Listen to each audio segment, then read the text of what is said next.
This DataBridge product video is all about exporting data from SuperOffice.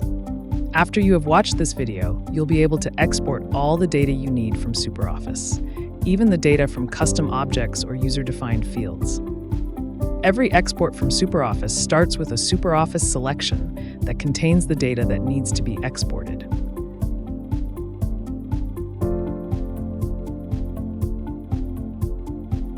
Dynamic, static, and combined selections are all supported. Before we start to work on a DataBridge integration, we have to make sure a SuperOffice selection is created with at least one result. In our example, we will use a selection of company and contact. It contains 5 lines of company and contact data. Now we have that in place, let's head over to DataBridge and create an integration. We'll start from the DataBridge integrations page. Click on the Start New Integration button and a blank integration wizard is initiated for us. I'll name this one Export Customers to File.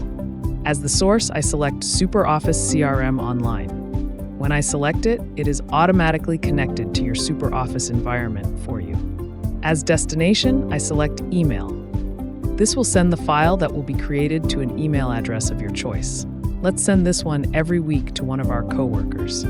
There are quite some alternatives to sending the file via email. You can also choose to save the file on a platform like OneDrive, SharePoint, Google Drive, or Dropbox. With the Next button, the wizard brings us to the next step, the source page. This is where we let DataBridge know which SuperOffice selection to use for our export. I search for the selection by typing in the first characters of its name. Immediately after you selected it, the data is shown in the preview and a list of entities is shown. It shows only the SuperOffice entities that are relevant for the chosen type of selection. To make it easy for you, DataBridge already selected a few fields to export. However, you can look for other values for your export yourself and add them to the preview. With the Next button, the wizard saves our changes and brings us to the next step, the data page. This is where we can transform or manipulate the data, rename or hide the columns, or change the order. Let me show you a very simple transformation. Make a value uppercase. Let's do that for the country column values. Click the 3 dots on the country column header. A list of all available transformations is shown. The uppercase conversion is part of the format text transformation. Select that and give the newly added column a name. I'll name it Country Upper for now. On the right side, the preview shows the result. Click Apply to save the new column. Another transformation that I'd like to show is adding a new field with a fixed value. Click the plus button and select Static Field. Enter a name for the new column and a value. I'll use Source and SuperOffice here.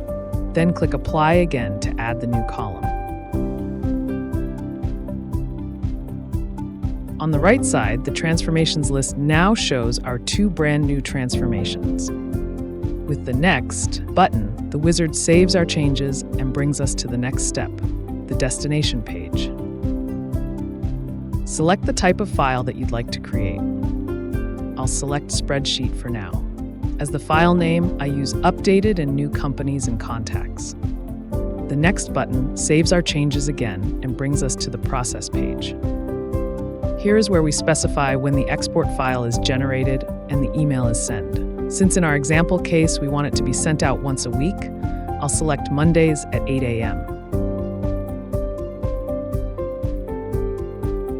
Hit the Next button again to open the final step of the wizard. That is the summary page on which we can review the most important configured details. When all looks okay, we click the Save button to schedule the import. After a few seconds, the list shows the first date and time on which it will run our new integration. But are you as curious how it will look as I am? I'll show you how to run our new integration right away. Go back to the summary page and click the Run Now button. This will open up a job that is already being started for us. We just have to wait a few seconds until the status is successful.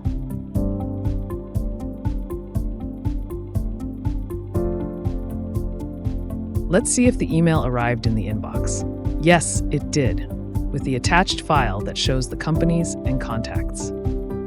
That concludes this micro training on how to export companies and contacts from SuperOffice into a file. I hope to see you in another video.